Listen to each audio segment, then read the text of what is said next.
Hello everyone, eto na naman tayo. Meron akong pupuntahan. Unang-una sa lahat, gusto kong magpasalamat sa mga taong napabalik-balik na nanonood dito sa aking channel. Welcome back sa inyo. At doon naman sa mga bagong manunood sa aking video, welcome sa inyong lahat. Alright, meron akong problema sa solar setup ko na gusto kong solusyonan. Pero bago yon, recap muna tayo para lang mas maintindihan natin or maipaliwanag ko kung ano ba yung problema ko. Sometime March, towards the end of March, so nag-set up ako ng solar power system sa bahay gamit ang apat na Canadian Solar 550 watts each at saka dalawang microgrid tie inverter na ang tawag ay Power Stream. Yun ay gawa ng company na EcoFlow. Wala naman akong naging problema nung aking pinower up na or ginawa ko ng online yung aking solar setup. Nagpo-produce naman siya ng energy. Lahat gumagana yung aking apat na 550 watts na nakakonekta sa aking power stream. Ang indicator nga pala dito sa micro grid tie inverter natin na power stream ay green blinking light kapag nagpo-produce siya ng energy at nag-output ng AC sa ating bahay.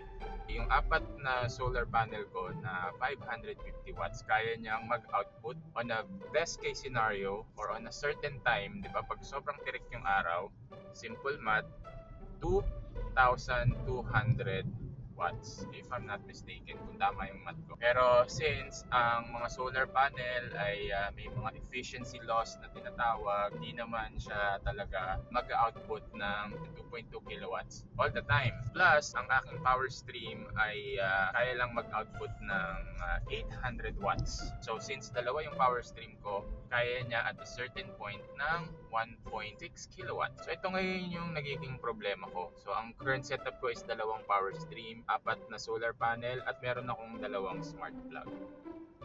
Ito yung problema, hindi ko siya na ma-maximize to the full potential. Simply because may mga times na hindi naman umaandar lahat ng appliances, especially yung dalawa naming aircon, hindi naman siya 24 hours nakabukas, lalo na pag hindi naman ganun kainit.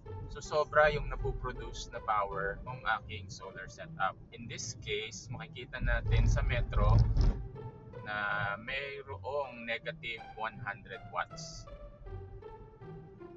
Kung ba't ko nasabi na negative siya ay itong arrow na kung makikita nyo dito sa digital meter natin, pakaliwa itong tanong arrow niya. So ibig sabihin, nag-feed ako ng energy sa grid. Wala naman sanang problema to kung naka-net metering tayo. So yung net metering na process, it's a whole different conversation kung hindi kayo familiar doon. Ito yung way ng mga nagpo-produce ng excess energy, in our case solar energy, na magbenta ng excess energy sa utility. So at this point, wala pa ako noon, and I don't think, honestly, I'm not interested in setting up a net metering, lalo na sa setup ko. But anyways, para hindi lang tayo humaba, yan yung pinaka-problema ko. Sobra-sobra yung napoproduce ko na solar energy sa current setup ko ngayon. So kung wala naman tayong balak baguhin sa ating system, wala tayong balak idagdag, madali naman siyang i-resolve. Set lang natin yung base load kasi at this point nasa 200 ang aking base load. So nag-output ako ng 100 plus watts, babawasan ko lang yung base load and mag-equalize na siya. So pwede naman yun, wala namang problema. But ang hindi kasi nakakapagpatulog talaga sa akin is yung nasasayangan ako doon sa matatapon na energy. Kasi definitely magiging hindi mo siya mapapakinabangan, and then magtatrabaho yung inverter ko to convert that into heat. So for me, I'm not an expert, pero syempre pag laging sobra yung napoproduce mo na energy, hindi mo nagagamit at pinapasalo mo lang dun sa power inverter and i-convert niya yun sa heat, I think mas prone na masira yung aking mga power stream.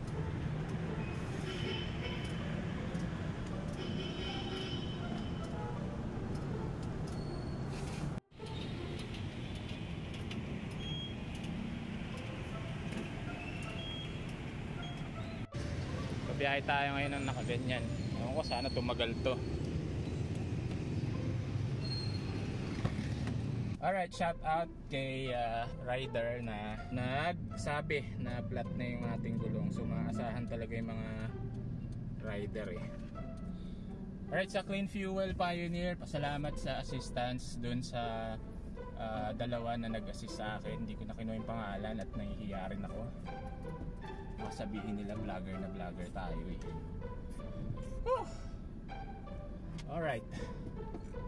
Hirap talaga siguro pag nagbablog eh. May mga nangyayaring kakaiba na hindi mo na inaasahan. Diba? Mahirap din na may camera talaga eh. Nakaka-capture yung mga ganitong bagay. Pagod ako dun ah. Magra-ride tayo dito. Dumiretso tayo sa parking, sabi niya. Ayan, eto. Okay, maluwag yung parking. So, maluwag yung parking. Ito, hinihingan tayo ng oh, dapat keep in. Sir, may pipick upin akong item sa altitude. Sige po. Okay, saan po pwede mag-park? Gilid, okay. Oh, dito pala yung studio ni The Fat Kid The Fat Kid Inside. Dito pala sila Sir Erwan Yusuf. Ito pinapanood ko to eh, si The Fat Kid Inside eh. Sir Erwan Yusuf to eh. Altitude, ito na tayo sa altitude guys. Okay. Ayan. Tignan natin.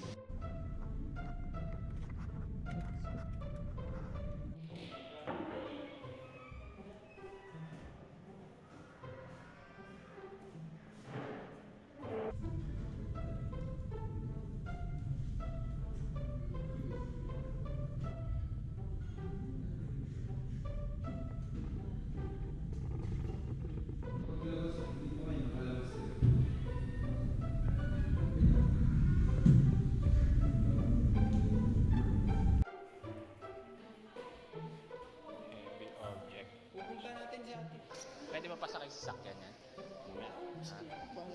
Yun.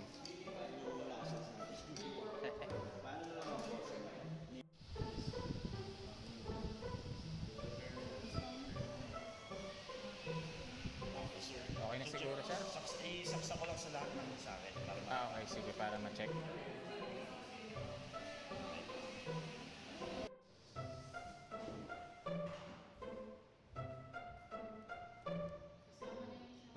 Yung AC charging ba? May rin? Ay, AC charging. AC outlet, may switch din? O wala na? Yes. Ayan sa likod. Yes, meron din. Okay. This one's I think this is the charger. Yung cable charger? Cable charger. For sure. You have it up. Check ko lang ang mga 6 threads. Yan, 6 threads. Wala na rin ang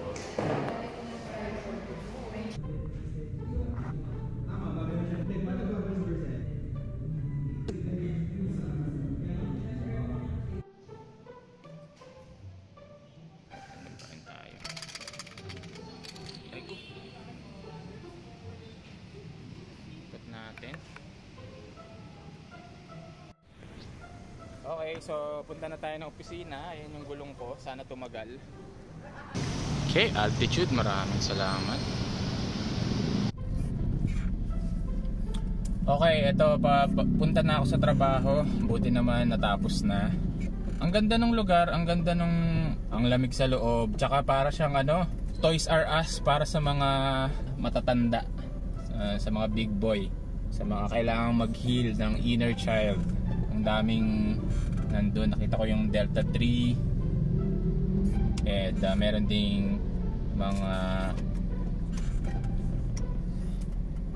meron ding Insta1 360 X4. Ganda. Okay, nandito na tayo sa opisina. Ako yung magtatrabaho muna. Excited na akong buksan yung box pero sa bahay na lang siguro. Para naman makapagsimula na ako sa trabaho. Okay, kita-kita tayo mamaya. Okay, quick coffee break lang. Sabay silip na rin dito sa ating power station. Okay pa naman yung gulong.